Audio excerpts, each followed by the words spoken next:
So what we're going to talk about, how many of you actually were here in October last year when we did our first Windows 10 preview? Okay, cool. A lot has changed that has absolutely nothing to do with the desktop, okay? Which is kind of weird, and that's why we specifically said Windows 10, Office, and I originally had Office, and then I made it Office 2016, and then I switched it back to Office again.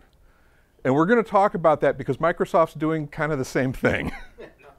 There's actually two versions of Office being released this year. Office and Office 2016. Okay, there's really two. We'll talk about it. But they're all very integrated. And similarly, the whole concept of Internet Explorer is being phased out. Okay, well, the brand Internet Explorer is being, well, no, really the product is, it's both. Okay, so we're going to go through all this stuff. Absolutely, as always, you know, we're going to have some time for Q&A both during and after. Microsoft, since Windows NT, which is literally back in the 90s, has talked about having one set of code. Because even though an operating system is running the server, it's running the desktop, it's a program. It's just a program being run at a very, very low level with a huge level of complexity for operations, security, all that kind of fun stuff. And Microsoft has always had this, well, we're writing stuff for the desktops with Windows 95, and we're writing stuff for the servers, which is Windows NT. Wouldn't it be cool if we only had to write one set of code, and certain parts of the code only applied to one, and other parts of the code only applied to the other? And they say, well, that's cool. So they started to integrate that, and that's really started happening with Server 2003 and XP, much more so with Server 2008 and Windows Vista. Vista fans, yeah. It actually was a decent product if it was patched properly. But anyway, and even more so now. But we also did a couple other things. We added additional devices. We added tablets, touch devices. We added phones, or at least we would have if you would have bought some of them. So now we've got across all these platforms, yes, I'm opinionated, everyone's surprised. You know. So we have all of these additional devices that were added, and Microsoft is essentially looking to do the same thing, or still do the same thing, except across all these devices, plus on the application side, and this is huge. For those of you who followed Microsoft for any period of time, this is huge. The application, specifically the development environment, and Office is now going past the Windows. So you've seen most recently Office for Android. It's not a web app, it's an actual application, and it's from Microsoft. And it's not some bastardized, you know, off the rack kind of thing. It's the full, and you've seen the same thing for the iOS devices. Microsoft is committed, and we're going to talk about the concept of Microsoft services as being the flagship of the company, as opposed to Microsoft Windows being the flagship of the company. That is an incredibly huge change. That is revolutionary shift. It actually was sort of started under Ballmer, but it's going huge time now, and we'll talk about some of the reasons why. But the reason being is because this way there's one product family. The user experience that we have when we're using these devices, and yes, I have a Windows phone, is going to be the same as using my tablet, as using my laptop or desktop, or even if I go to the server. So the user experience, with the exception of this is a very, very tiny screen. So I don't want to see the same menu necessarily as I do here. I want to see something that's appropriate for the real estate. And the other nice thing, one store. Meaning that someone who's using the development tools can write one application and it works up and across the line. Now Microsoft's trying to change this even a step further. We're not going to get into this too much. One, because I don't want to confuse you, and two, I don't know the details. But another thing that Microsoft is doing is making it so that developers in the Windows environment can develop for iOS and for Android. So the same application can be developed across all platforms. Now why is that? Because when it comes to applications for mobile devices and phones, Microsoft is ridiculously not in the running. There just aren't the apps there. Why? Because there aren't the customers there. Why? Because there aren't the apps there. Why? Because there aren't the customers. You see the dilemma. So what Microsoft is doing is instead of going after the customers, or instead of going after developers with the, hey, go develop for our environment, what they're doing is they're going after the developers and saying, hey, you can develop for all environments. You can still develop for the Apple. You can still develop for the Android, but you can also develop for Windows. So everybody wins if this strategy works out. If it doesn't, Windows Phone may be a nice little historical mention. So this actually was a slide I had from the last presentation. We're going to, again, Windows 10, not Windows 9. A lot of conspiracy theories. First of all, anyone who's looking for logic out of Microsoft's naming conventions, you are talking about the wrong company. They could not consistently name a product to save their butts. And we'll actually talk about a couple more examples of this that they're running into. But one of the best explanation I heard for why it's Windows 10 is because a lot of programs, not programs developed by Microsoft, but add-in programs, check to see what operating system you're running before it says yes, because it has to have at least this level of operating system. So there's actually a program, line of code written in there saying if the application is running on a operating system that starts with Windows space 9, well then you're obviously running Windows 95 or 98. I'm not going to let you install.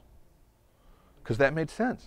Because everything since then has been Windows 2000, Windows XP, Windows Vista, Windows 7, Windows 8, Windows 8.1, so never, you know, it's kind of like a very, very small version of Y2K. Nobody, you know, ever figured we'd get to a 9, you know. So my suspicion is a lot of the Microsoft developers were probably spent a couple hundred hours trying to figure out how to get away from it and get around it. And somebody said, well, what if we just called it Windows 10?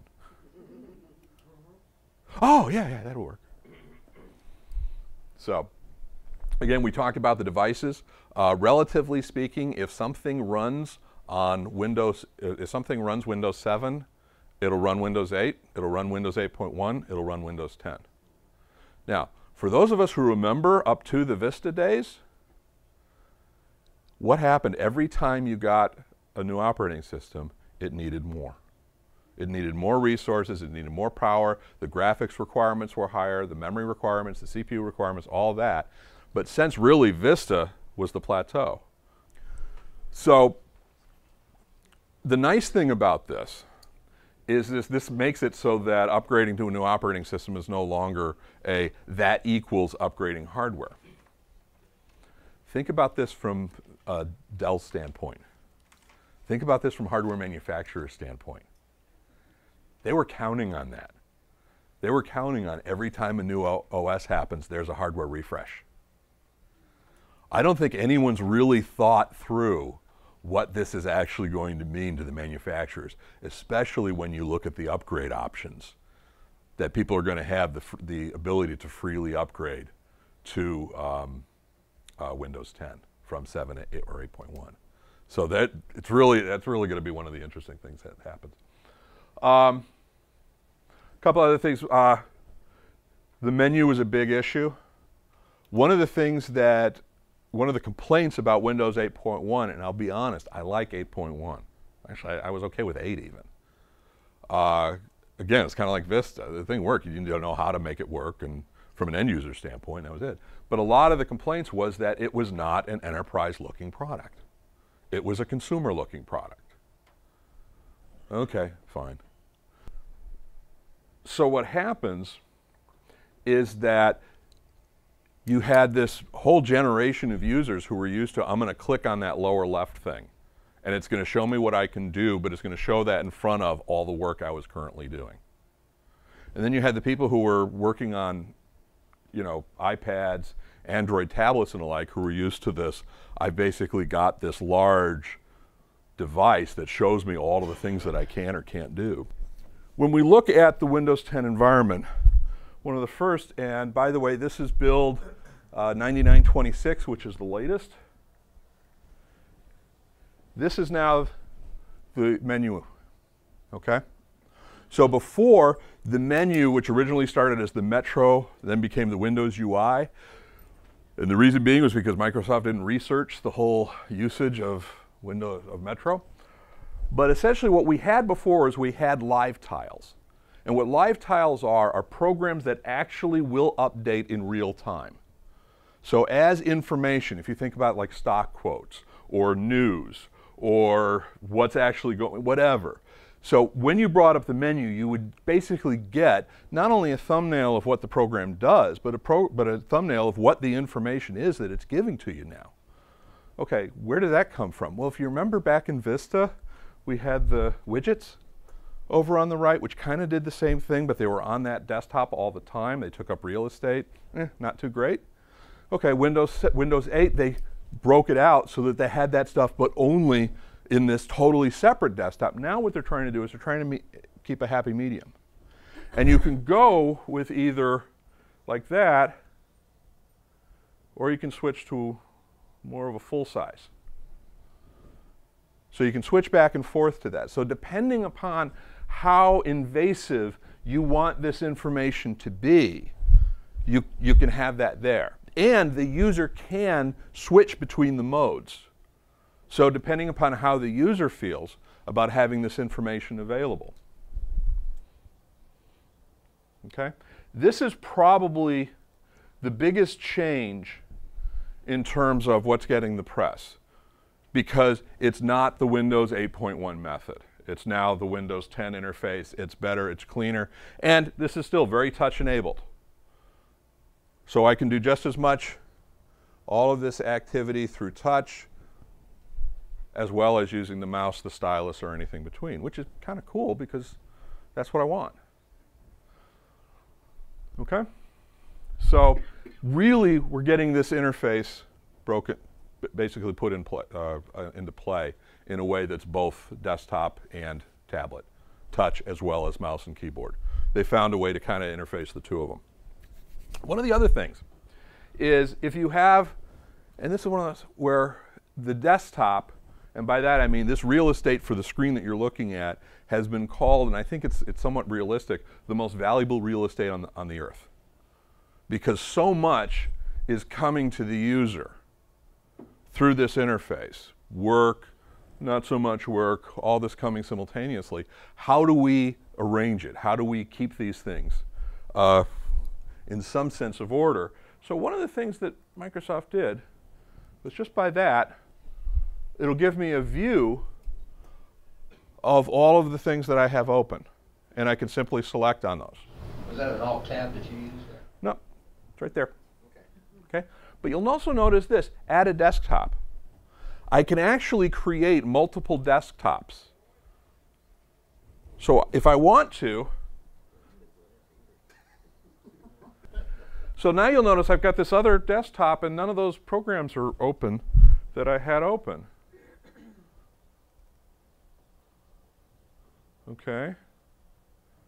If I go down to this task view, it shows, and I've only got one thing open now, but I've got two desktops. If I go back, so I can actually switch between them. So if I have a desktop that I'm using for my work, where I have everything open, I can have that there. And I can have this other desktop with the programs open and all running and all active and all that good fun stuff, and switch between them. Well, when would that make sense? We multitask.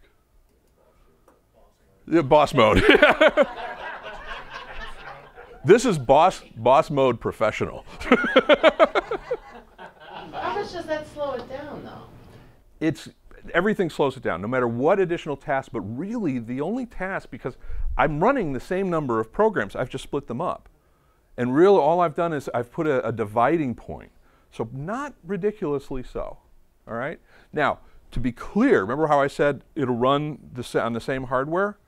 It's not going to run all of the new features because you couldn't do those on the old. So if you have something that's bare minimum requirements for Windows 7, then don't look to do a lot of fancy Windows 10 stuff in it because it doesn't have the hardware for that. Does that make sense? I'm not accusing you that you would have done that. I mean, although I have my suspicions. Are you aware of any development of a radio frequency tag that can be put on the boss that when he gets within 10 feet of your cubicle, your screen automatically flips? That is the Internet of bosses. You know, there's the Internet of Things, This is the Internet of Bosses that has a higher frequency, but the problem is when you get to that high of a frequency, they can hear it. Oh wait, I am one. That's so sad on so many levels. That needs to be an app. I'm sure it is. And you know, that's actually one of the interesting things. Whenever you look at these things, people are looking for the application that justifies. You know, it's easy to add a new functionality, whether it be from an application standpoint, but you know, you look at the next great thing. Facebook was nothing exciting.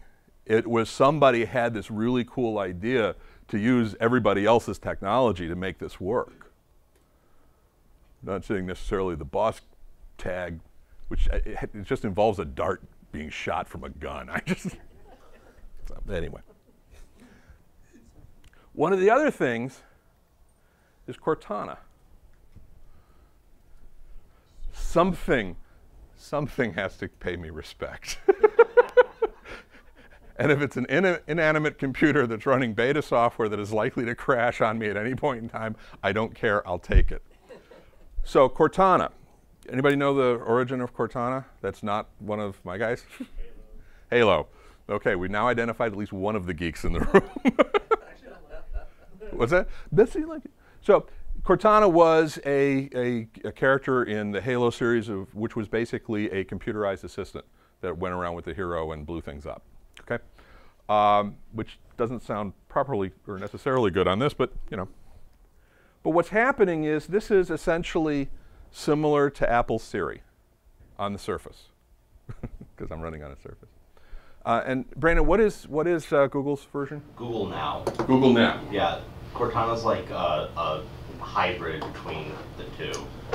And one of the things about on the Apple side, the Siri, is it really has not grown up a lot. You know, it does what it does, and it does so reasonably well. And I'll be honest, I'm not that familiar with Google Now. Brandon is, I mean, he's wearing the glass, and it's even, you know, because that's his way. But one of the things that is really interesting about the Cortana is the integration is much more data integrated as opposed to the human aspect. And you're also going to see it's built in, it's going to be built into all platforms. So it's going to be built in and integrated in whether you're running desktop, tablet, phone, server. And it's also going to start to be integrated in applications. So you're going to have Voice I/O integrated into Word, Excel. Okay? Now, the first thing you think about immediately is, oh, okay, speech recognition. It's just going to hear me and translate and all that. It's also going to be integrated into the application. So you can give an English, can you create a table for me, kind of thing. I hope it works better than Sync. The sync. I'm yelling at my car all the time. It's not going to work for everybody.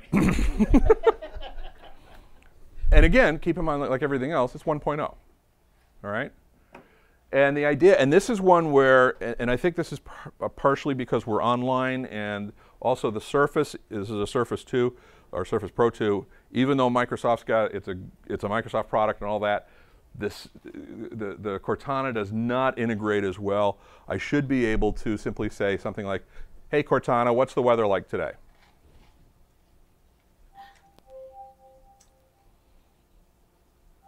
And it's probably going to give you The an error. forecast shows mostly sunny skies with a high of 43 and a low of 21. This is exactly the opposite, because I've tried this about 4 or 5 times last night and it never worked on any of them. And it always came back with, I'm just having a problem right now. It literally would tell me that, which apparently is a line from the Halo games or something. Or we'll do the traditional, hey Cortana, tell me a joke.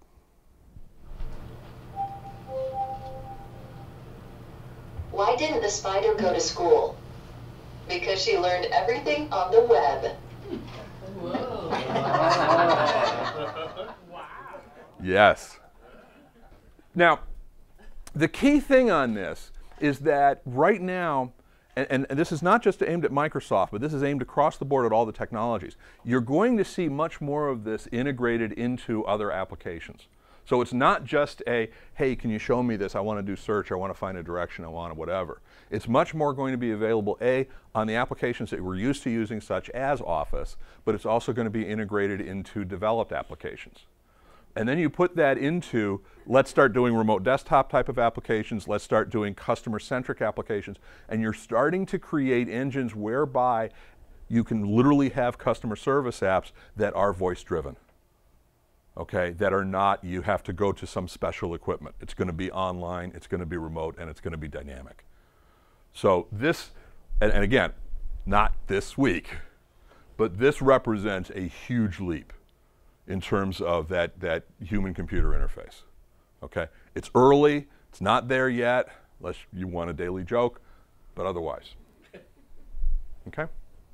Any questions on this? I just saw an ad for some device you now can just sit in your house. Was that a Cortana device? And you see all the family members walk in the room and say, you know, what's the weather like today? And you have something, hear that and spew out that information. You've got a lot of one-off devices that, right, you're going to have a lot of manufacturers that are going to have that kind of technology, but the problem is, I don't want to say the problem is, but right now a lot of them are developing it specifically for that app.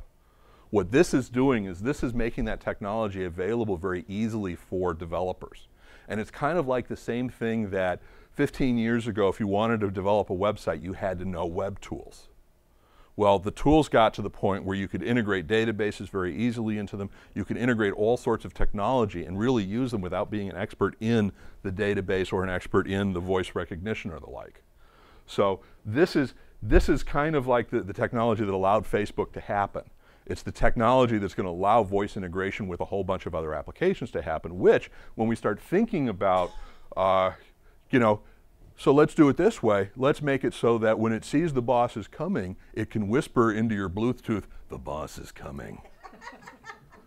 Now we're integrating into useful applications. One of the things is Insider Hub that I do want to show. Is, first of all, it actually gives you these little missions. It wants you to do these things and then rate them. So it's actually asking for you to connect to the wireless. Well, I'm going to do that anyway.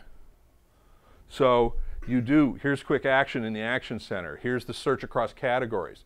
And things that you do, and when you do it, it's then going to ask for feedback. So if I do something like connect to there, well, actually I already did that one.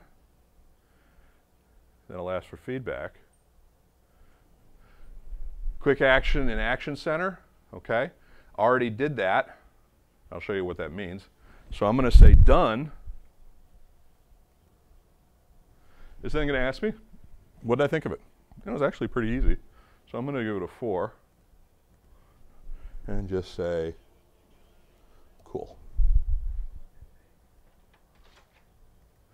So they've made it fairly simple for the people, and especially when you think about it, a lot of this isn't about it working. A lot of this is about it working easily and seamlessly. So they've created a way to give it fairly good feedback and all that. You can also go here, learn more, and this will give you online updates of new things that are being added. And you can also, let's say that you're using it, but you don't want to go crazy. You don't want to get every new release the moment it's released. So you can actually specify that I want to get updates fast or slow. Slow? No, let somebody else get the latest one. Fast? No, I want it as soon as it comes out. And we're going to talk about why this is important, because updates are about to go through a huge change with Windows 10. Internet Explorer replaced by Spartan, sort of, yeah, maybe a little bit, rounding up, okay?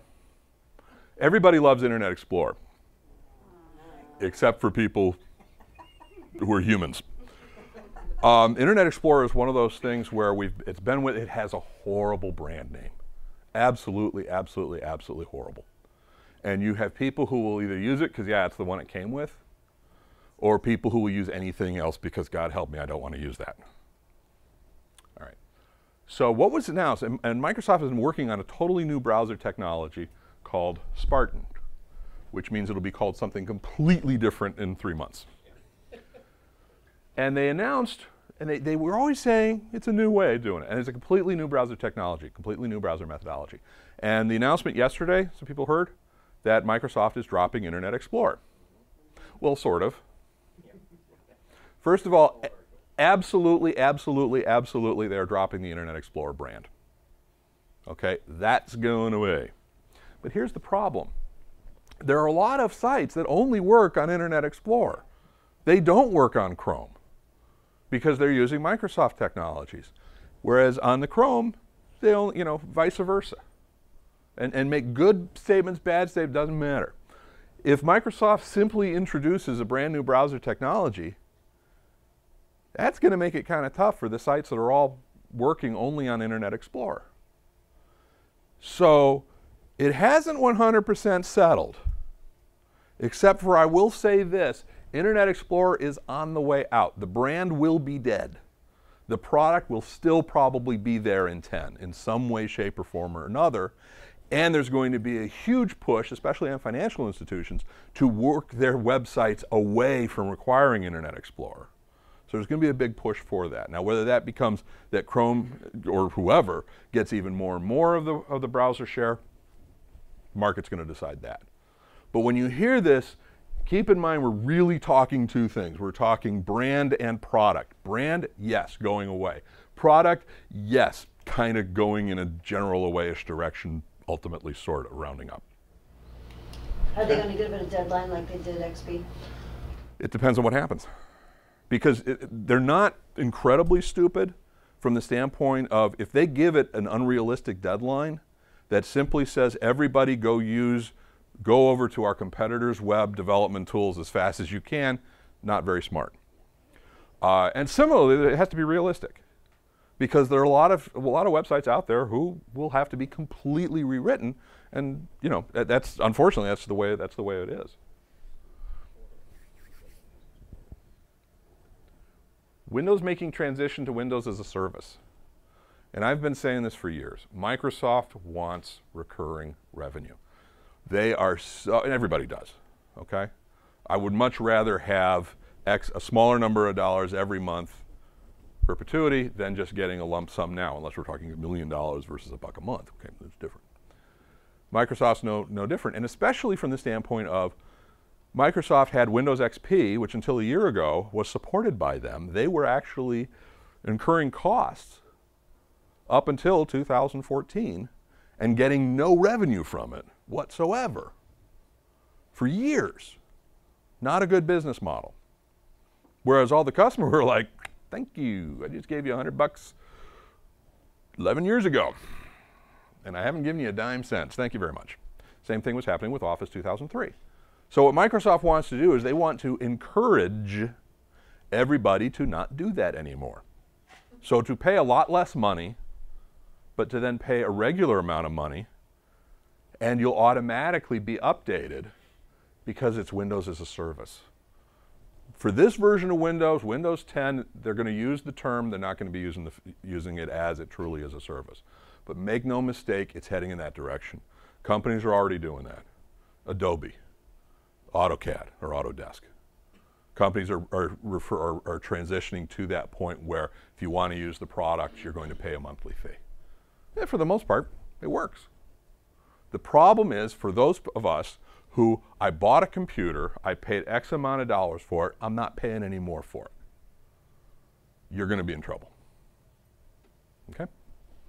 So what's happening is going to, among other things, is updates aren't going to be optional. Updates are going to happen. Now, by that, Windows has this many updates to apply, this much patching, no, they're going to apply them. Now, for corporate users, if you're using one of the services, such as WSUS or whatever, you're going to have some control over that. Okay? Exactly how much, jury's out. And you are going to be able to control when it reboots, but you're not going to be able to control when the patches apply. Now, this is kind of like the seatbelt argument when seatbelts first became, You always had the people who says, oh, I know a friend of mine, he was in an accident, and if he was wearing a seatbelt, he would have died. Now let's ignore those 99 other people who were saved because they were wearing a seatbelt. People say, I don't want to do that because patches break everything. And truth is, yes, there's a small percentage of patches, and Microsoft does seem to get into these little moments where 2 or 3 patches in a row are pains in the butt. But by and large, more often you hear of significant security issues and breaches because somebody hasn't patched something in a year or 2. That's going to get even worse. Okay? So, does that make sense as far as the whole update? Because that's important to recognize the fact that's where we're heading. You said about corporate, what about consumer use? It's going to update. Automatically? Yeah, it's just going to update, yep. Okay. Yeah. And again, you'll be able to choose when to reboot, but it's going to do the update. And then does it only let you reboot once you pay the money first? No, well, the subscription service hasn't come out yet as far as how they're going to do that. Usually that ends up being an annual fee or a monthly fee, and it's probably going to be such that you'd pay for the operating system over a 4 to 5 year period. So we're not talking a huge sum of money, all right? And part of the reason is because, remember, there's Android tablets out there, and they're getting bigger and more powerful, so they can't price themselves out of business. It's got to be affordable, and it's got to be reasonable. So they're really competing. The person who's going to be ticked is the person who spent money and kept the same product for 4 or 5 years. That's the person who's really going to get screwed on this one, pardon my French. And to which the answer is, you're right, you are. So keep your Windows 8 or your Windows 7 device, and you don't have that problem. So, updates will be free. So here's the deal. And this is still not 100% down. From the date of availability, when Windows 10 becomes generally available, there will be a 1-year period from that date that anyone with Windows 7 or Windows 8.1, which is a free upgrade, 8 to 8.1, and even will be able to upgrade to Windows 10. You will need to have an internet connection, so they're not going to be sending you disks, at least at this point. And there'll probably be some gyrations you go through and all of that kind of fun stuff. But it'll be free. Why do they want to do that? Because if they can put all their money into maintaining and supporting the new stuff, Windows 10, it decreases the amount of cost and support they have to do for Windows 7, Windows 8. Lifecycle expenses become a lot more future forward, which is absolutely what they want to do. So here's what they're doing. They're even saying, even if you pirated it, that's okay. Why? Because they're going to introduce the subscription model. Now, this is me talking. They're going to ultimately introduce a subscription model for those products. In which case, in order to take advantage of Windows 10, you're going to be paying a regular fee. So it's basically, it is amnesty. I mean, are you saying that, so, you know, they release the product next year, we all upgrade to Windows 10, we run for 6 months, and all of a sudden we get a bill and say, by the way, if you don't pay the bill next month, it'll stop functioning? I think that there will be something along those lines on the pirated side. I don't think they can do that for the rest of the people. And again, this is me talking, so. I think it would be more along the lines of where you just don't get the new features that are introduced, you stop paying the fee. But I think, oh, absolutely that will be. But the question is, when do you segue from a I've got the product to I've got the service? And in the initial release in 10, it's absolutely going to be the product, not the service. But I think they're going to look for a way to segue it to the service, but I don't think that it's going to be a people who got 10, now suddenly you have to subscribe or else you're out of luck, to the people who have the legitimate license. That said, ultimately, and it may not be 10, it may be the next version after 10, I think you're going to see the number disappear or never change. So you're just going to have Windows, period. And you're going to see new features added at a drip rate as opposed to here's the service pack, here's the R2 version, here's the next version, which justifies more easily that recurring revenue side. So a couple other things. Windows Hello and Fido are two, well, Windows Hello is essentially, this is specific to Windows. They're going to try to get away from the password and instead do facial and iris recognition. And supposedly, depending upon the hardware, it'll be infrared based, which means that you can't hold up a picture. So one of the things they're going to be adding, and again, this is as much just a feature type of addition, taking advantage of the camera, the integration of the camera and the like, is so they're going to be adding the biometric security, and this goes in addition to the fingerprint sweeps. Okay. So we're going to have that, and that's going to be called Windows Hello. All right. And then Passport, which is more, and I'm not overly knowledgeable on this. This is more of a standard. Is anybody, are you familiar with FIDO at all? Or? It's like I forget what it is. It's some organization that wants to get rid of the password. And it's kind of a big coalition where they're all like, okay, well, let's get together and find another way to do it. Right. And it's a standard based on what they're trying to do. Yeah, so it's a set of standards as far as applications and integrations with systems and the like. And Microsoft announced just yesterday that they are going to put the FIDO requirements into the operating system as opposed to have it being an application layer, which means it's going to be a lot easier to make that secure since it's going to be built into the OS. That was literally just announced yesterday or day before. Now keep in mind, in some cases, Windows 8 went through a lot of those. We're going to include this. And then when it came time to release, we were really going to include that. And then it came in 8.1 or even further down the road. FIDO strikes me as one of those things that may be on that level. Or the hooks may be in there, but it's not really doing much of anything. Okay. I'm going to switch over here to Office. There are actually two versions of Office that Microsoft is going to release this year. One is called Office. It's actually Office for Windows. Office for Windows is going to be embedded into, it's basically a very touch-defined app that's built into Windows. It's kind of like some of the apps that was built into Windows RT. When Windows RT came out, it's a thinner version. It's not a web-based version. It's a thinner version. That is right now, as well as the Office 2016, they're kind of available. These are not even beta products. They are technical releases or technical previews. So if you use these at all, do not use them for critical stuff. The features aren't there fully. It's not fully deployed. It's not ready for prime time. It's not anything. Now, all you got to do to get these is just go to the Microsoft Store if you're running Windows 10 and just search for Word or Excel or PowerPoint. Those are the three products that are out right now. Okay? They're free. They're easy to use. You're going to find one of the things that they do is out of the box, they save the document. So there is no save. Whatever changes you make are saved automatically, dynamically, all that good fun stuff. So let's say. How do you get it saved in the right folders? Then you do a save as. Okay, so that still works manually. Yep. It still works manually, and it does take some getting used to. So, and actually, I've worked with. I've worked more with the Word version, so bear with me. And you'll notice that this actually, it's integrated with my whatever account I'm using for OneNote, or excuse me, OneDrive. Okay, so whether you're doing it through a 365, it's not fully integrated with 365 yet, or whatever. So in that case, so it's a little bit more limited in terms of signing in. But you'll notice significantly cleaner, significantly less going on.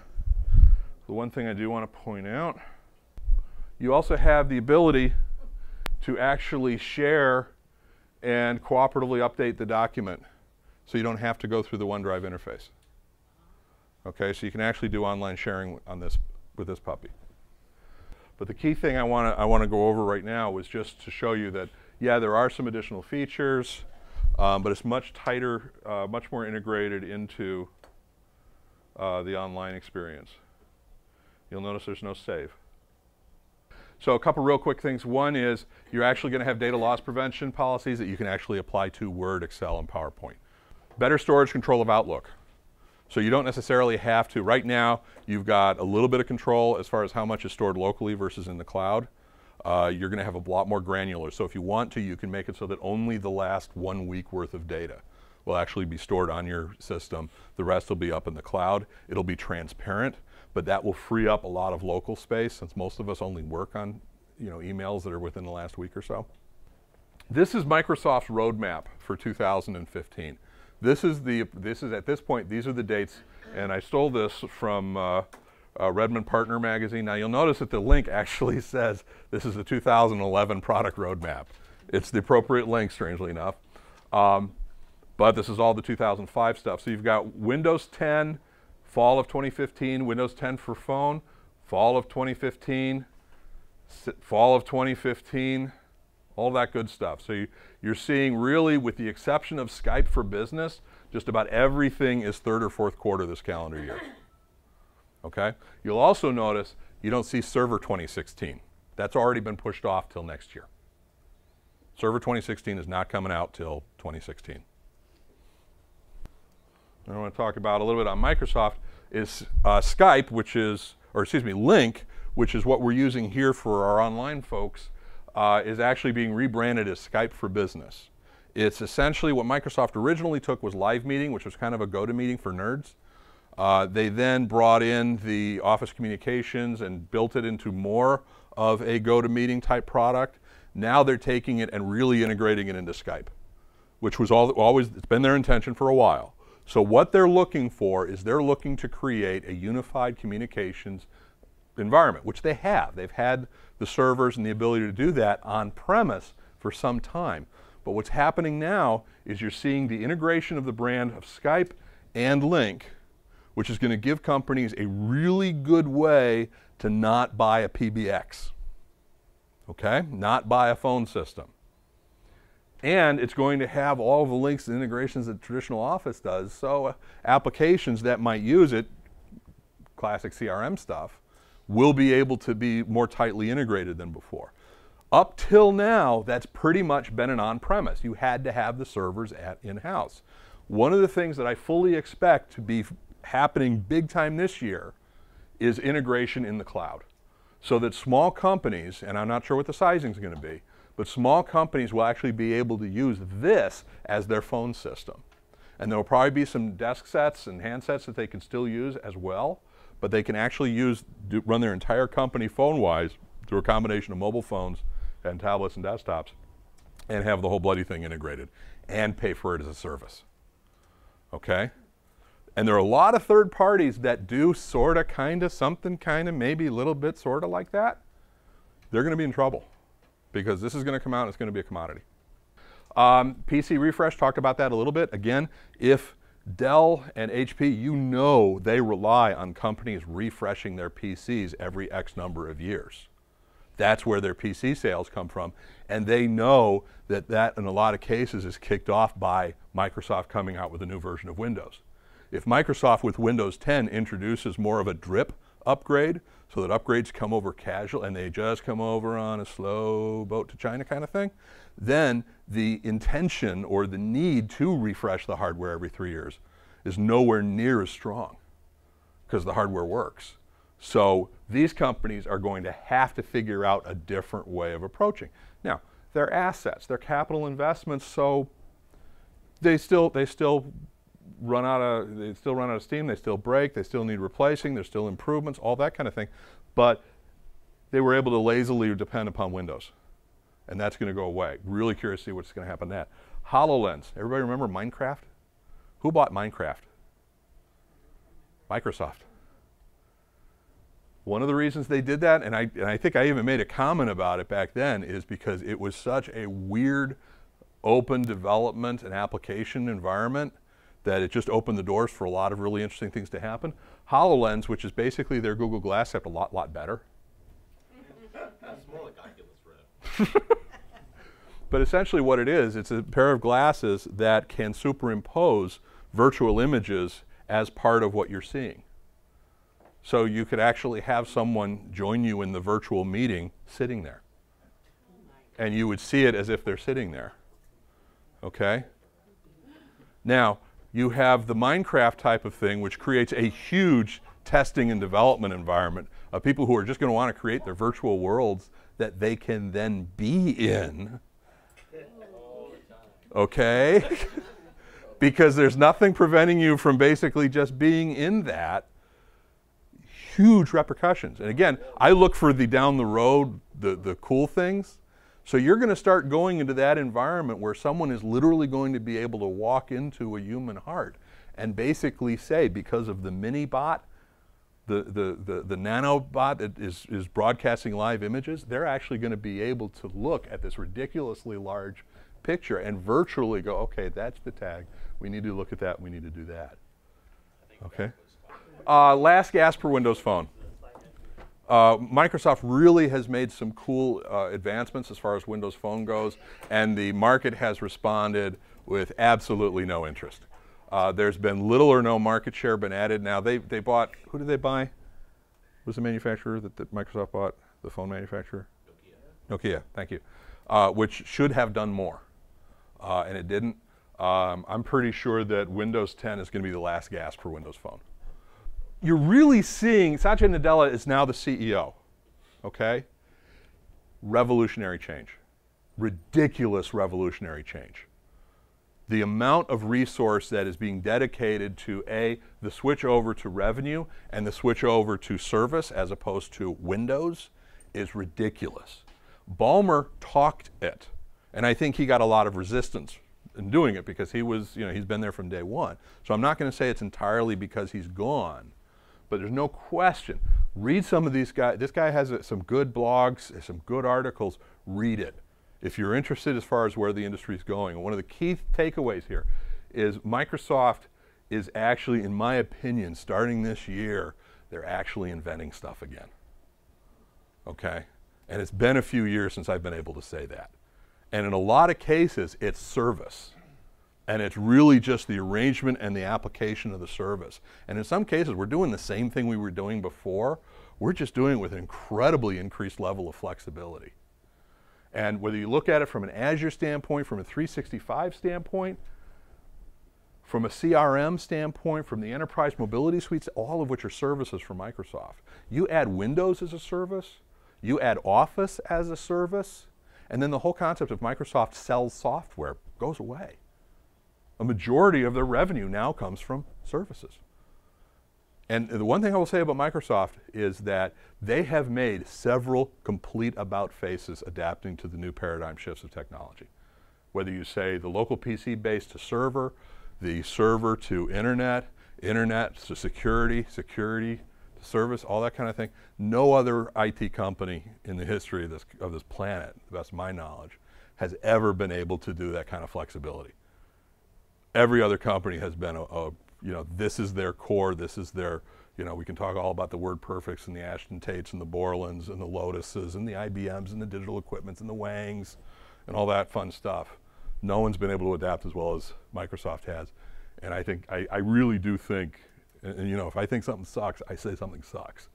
And there's definitely holes in the product mix and all that kind of thing, but I really like the way they're going with stuff. So. Sounds like this huge change is going to create a lot of jobs. It's also going to eliminate a lot. You think? Absolutely. Yeah. Service-oriented Absolutely. business is going to require the go-to people. But here's the problem, and this is fine, and I hate to put it this way. Simplex IT is a job destroyer. We are. We are a job destroyer. I've said this before, and I will say it again. And the reason being is because using these tools, we can more effectively manage a company's IT than their on-premise staff could, in a lot of cases. So with a X number of people, with 10 people in the company, we can manage the IT that 15 or 20 would have been required to do so, and for probably less money. I should say definitely less money, okay? Now, are we creating jobs for these fine ladies and gentlemen? Absolutely. But we tend to look at that too much and ignore the fact that if we increase people's productivity, we decrease the number of people we need to do the same thing. And that's one of those things that whenever we talk, and this is one of those things where whenever we talk about job outsourcing and displacement and all that, if you actually look at the productivity gains by computerization and technology, they're responsible for more job loss in this country than any other aspect, period, by probably a factor of several. And is that a good news or a bad news? And the best example I can give you, and I'm beating up on you today, aren't I? Yeah, I'll teach you. one of the best examples I can is tax preparers. The number of tax preparers in this country over the last 5 years has gone down by 20%. Taxes have not gotten 20% easier. TurboTax. All the tax preparation software that was written by a significantly smaller number of people and maintained, they're better paid than the tax preparers. But the net to the economy is you have a lot of people who don't have that job anymore and they're never gonna get it back. And you've got a small number of people who wrote it who really aren't needed anymore because now we just need to maintain it and add new features and all that kind of fun stuff. So the net gain has been to the company who sells TurboTax or who provides those online services. And this is not an unskilled manufacturing job we're talking about. And the problem is that there are hundreds of examples of those.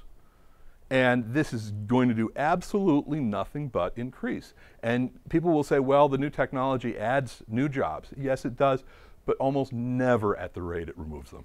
Thank you very much for attending. And like I said, I'm happy to keep on this conversation because this is a fascinating topic. I really do find it very interesting. It is, but it's also cool.